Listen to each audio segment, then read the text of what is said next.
Hello, my lovelies. Welcome back to Bedtime Stories with Celosia Crane and our third tale from Welsh mythology. Before we dive into the story today, I want to take just a moment to tell you guys about my next tier on my Patreon. It is the Phoenix tier, and it is a $10 a month pledge. Now, with the Phoenix tier, you get access to the story, you get access to my Mythology Monday posts, early access to Bedtime Stories with Celosia Crane episodes, voting privileges on cultures that you would like to see explored through their stories and their folklore, as well as a patron-only Discord channel, a monthly video from moi, and a bonus episode a month, as well as an exclusive sticker. This podcast is wholly funded through my Patreon, and so I hope that you will consider going over to patreon.com/Celosia Crane and becoming a patron. Now, let's get into this week's story. This week, we are going to be reading the story, The Mighty Monster Afang. After the Cymric folk, that is, the people we call Welsh, had come up from Cornwall into their new land, they began to cut down the trees, to build towns, and to have fields and gardens. Soon they made the landscape smile with pleasant homes, rich farms, and playing children. They trained vines and made flowers grow. The young folk made pets of the wild animals' cubs, which their fathers and big brothers brought home from hunting. Old men took rushes and reeds and wove them into cages for songbirds to live in. While they were draining the swamps and bogs, they drove out the monsters that had made their lair in these wet places. These terrible creatures liked to poison people with their bad breath, and even ate up very little boys and girls when they strayed away from home. So all the face of the open country between the forests became very pretty to look at. The whole of Cymric land, which then extended from the northern Grampian hills to Cornwall, and from the Irish Sea past their big fort, afterward called London, even to the edge of the German Ocean, became a delightful place to live in. The lowlands and the rivers in which the tide rose and fell daily were especially attractive. This was chiefly because of the many bright flowers growing there. Well, the yellow gorse and the pink heather made the hills look as lovely as a young girl's face. Besides this, the Cymric maidens were the prettiest ever, and the lads were all brave and healthy. Well, both of these knew how to sing often and well. Now, there was a great monster named Afang that lived in a big bog, hidden among the high hills and inside of a dark, rough forest. This ugly creature had an ironclad back and a long tail that could wrap itself around a mountain. It had 4 front legs, with big knees that were bent up like a grasshopper's, but were covered with scales like armor. These were as hard as steel and bulged out at the thighs. Along its back was a ridge of horns, like spines, and higher than an alligator's. Against such a tough hide, when the hunters shot their darts and hurled their javelins, these weapons fell down to the ground like harmless pins. On this monster's head were big ears, halfway between those of a jackass and an elephant. Its eyes were as green as leeks and were round, but scalloped on the edges, like squashes, while they were as big as pumpkins. The Afang's face was much like a monkey's or a gorilla's, with long, straggling gray hairs around its cheeks like those of a walrus. It always looked as if a napkin as big as a bath towel would be necessary to keep its mouth clean. Yet, even then, it slobbered a good deal, so that no nice fairy liked to be near the monster. When the Afang growled, the bushes shook and the oak leaves trembled on the branches, as if a strong wind was blowing. But after its dinner, When it had swallowed down a man, or 2 calves, or 4 sheep, or a fat heifer, or 3 goats, its body swelled up like a balloon.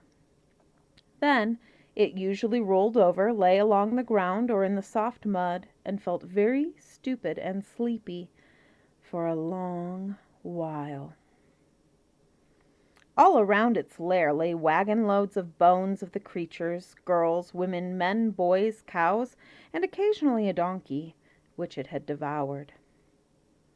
But when the Afang was ravenously hungry and could not get these animals, and when nice fat girls and careless boys were scarce, it would live on birds, beasts, and fishes. Although it was very fond of cows and sheep, yet the wool and hair of these animals stuck in its big teeth. It often felt very miserable, and its usually bad temper grew worse. Then, like a beaver, it would cut down a tree, sharpen it to a point, and pick its teeth until its mouth was clean. Yet it seemed all the more hungry and eager for fresh human victims to eat, especially juicy maidens, just as children like cake more than bread. The Cymric men were not surprised at this, for they knew that girls were very sweet and they almost worshipped them. So they learned to guard their daughters and wives. They saw that to do such things as eating up people was in the nature of the beast, which could never be taught good manners. But what made them mad beyond measure was the trick which the monster often played upon them by breaking the river banks and the dykes, which with great toil they had built to protect their crops. Then the waters overflowed all their farms, ruined their gardens, and spoiled their cowhouses and stables. This sort of mischief the Afang liked to play, especially about the time when the oat and barley crops were ripe and ready to be gathered to make cakes and flummery. That is, sour oat jelly or pap. So it often happened that the children had to do without their cookies and porridge during the winter.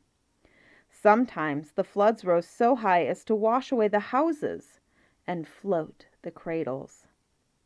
Even those with little babies in them were often seen on the raging waters and sent dancing on the waves down the river to the sea. Once in a while, a mother cat and all her kittens were seen mewing for help, or a lady dog howling piteously. Often it happened that both puppies and kittens were drowned.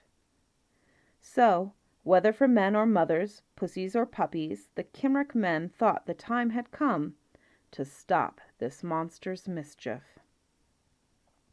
It was bad enough that people should be eaten up, but to have all their crops ruined and animals drowned, so that they had to go hungry all winter, with only a little fried fish and no turnips, was too much for human patience. There were too many weeping mothers and sorrowful fathers, and squalling brats and animals whining for something to eat. Besides, if all the oats were washed away, how could their wives make flummery, without which no Cymric man is ever happy? And where would they get seed for another year's sowing? And if there were no cows, how could the babies or kitties live, or any grown-up person get buttermilk? Someone may ask, why did not some brave man shoot the Afang with a poisoned arrow, or drive a spear into him under the arms where the flesh was tender, or cut off his head with a sharp sword? The trouble was just here. There were plenty of brave fellows ready to fight the monster, but nothing made of iron could pierce that hide of his. This was like armor, or one of the steel battleships of our day, and the Afang always spit out fire or poison breath down the road, up which a man was coming, long before the brave fellow could get near him. Nothing would do but to go up into his lair and drag him out. But what man or company of men was strong enough to do this, when a dozen giants in a gang with ropes as thick as a ship's hawser could hardly tackle the job?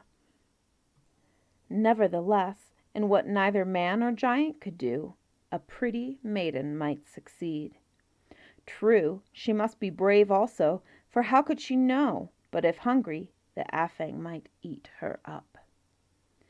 However, one valiant damsel of great beauty, who had lots of perfumery and plenty of pretty clothes, volunteered to bind the monster in his lair. She said, "I am not afraid." Her sweetheart was named Gattern, and he was a young and strong hunter. He talked over the matter with her, and they two resolved to act together. Gattern went all over the country, summoning the farmers to bring their ox teams and log chains. Then he set the blacksmiths to work forging new and especially heavy ones, made of the best native iron from the mines for which Wales is still famous. Meanwhile, the lovely maiden arrayed herself in her prettiest clothes, dressed her hair in the most enticing way, hanging a white blossom on each side over her ears, with one flower also at her neck. When she had perfumed her garments, she sallied forth and up the lake, where the big bog and the waters were, and where the monster hid himself. While the maiden was still quite a distance away, the terrible Afang, scenting his visitor from afar, came rushing out of his lair. When very near, he reared his head high in the air, expecting to pounce on her with his iron-clad claws and at one swallow make a breakfast of the girl. But the odors of her perfumes were so sweet that he forgot what he had thought to do. Moreover, when he looked at her, he was so taken with unusual beauty that he flopped at once on his 4 feet. Then he behaved just like a lovelorn beau when his best girl comes near. He ties his necktie and pulls down his coat and brushes off the collar. So the Afang began to spruce up. It was real fun to see how a monster behaves when smitten with love for a pretty girl. He had no idea how funny he was. The girl was not at all afraid, but smoothed the monster's back, stroked and played with its big mustaches, and tickled its neck until the Afang's throat actually gurgled with a laugh. Pretty soon he guffawed, he was so delighted. When he did this, the people down in the valley thought it was thunder, though the sky was clear and blue. The maiden tickled his chin and even put up his whiskers and curl papers. Then she stroked his neck so that his eyes closed. Soon she had gently lulled him to slumber by singing a cradle song, which her mother had taught her. This she did so softly and sweetly that in a few minutes, with its head in her lap, the monster was sound asleep and even began to snore. Then, quietly, from their hiding places in the bushes, Gattern and his men crawled out. When near the dreaded Afang, they stood up and sneaked forward, very softly on tiptoe. They had wrapped the links of the chain in grass and leaves so that no clanking was heard. They also held the oxen's yoke so that nobody or anything could rattle or make any noise. Slowly but surely, they passed the chain over its body, in the middle, besides binding the brute securely between its fore and hind legs. All this time the monster slept on, for the girl kept on crooning her melody. When the 40 yoke of oxen were all harnessed together, the drovers cracked all their whips at once, so that it sounded like a clap of thunder. And the whole team began to pull together. Then the Afang woke with a start. The sudden jerk roused the monster to wrath, and its bellowing was terrible. It rolled round and dug its 4 sets of toes, each with 3 claws, every one as big as a plowshare, into the ground. It tried hard to crawl into its lair or slip into the lake. Finding that neither was possible, the Afang looked about for some big tree to wrap its tail around. But all his writhings or plungings were of no use. The drovers plied their whips, and the oxen kept on with one long pull together and forward. They strained so hard that one of them dropped its eye out. This formed a pool, and to this day they call it the Pool of the Ox's Eye. It never dries up or overflows, though the water in it rises and falls as regularly as the tides. For miles over the mountains the sturdy oxen hauled the monster. The pass over which they toiled and strained so hard is still named the Pass of the Oxen's Slope. When going downhill, the work of dragging the Afang was easier. In a great hole in the ground, big enough to be a pond, they dumped the carcass of the Afang, and soon a little lake was formed. This uncanny bit of water is called the Lake of the Green Well. It is considered dangerous for man or beast to go too near it. Birds do not like to fly over the surface, and when sheep tumble in, they sink to the bottom at once. If the bones of the Afang still lie at the bottom, they must have sunk down very deep, for the monster had no more power to get out or to break the river banks. The farmers no longer cared anything about the creature, and they hardly ever think of the old story, except when a sheep is lost. As for Gattern and his brave and lovely sweetheart, they were married and lived long and happily. Their descendants, in the 37th generation, are proud of the grand exploit of their ancestors, while all the farmers honor his memory and bless the name of the lovely girl that put the monster to sleep. And that, my lovelies, is the end of the mighty monster Afang. And here's something that I personally found amusing about this story. The final line about honoring his memory and blessing her name. What do you think her name was?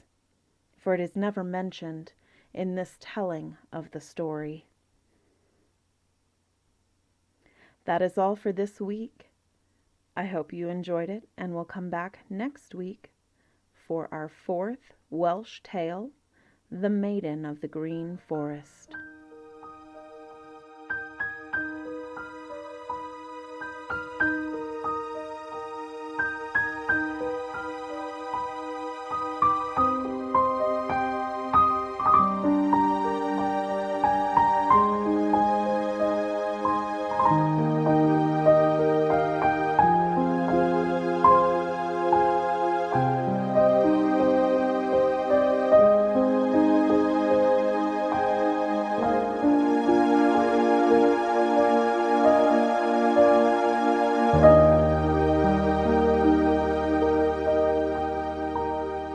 Bedtime Stories with Celosia Crane is produced solely through the support of my patrons on Patreon.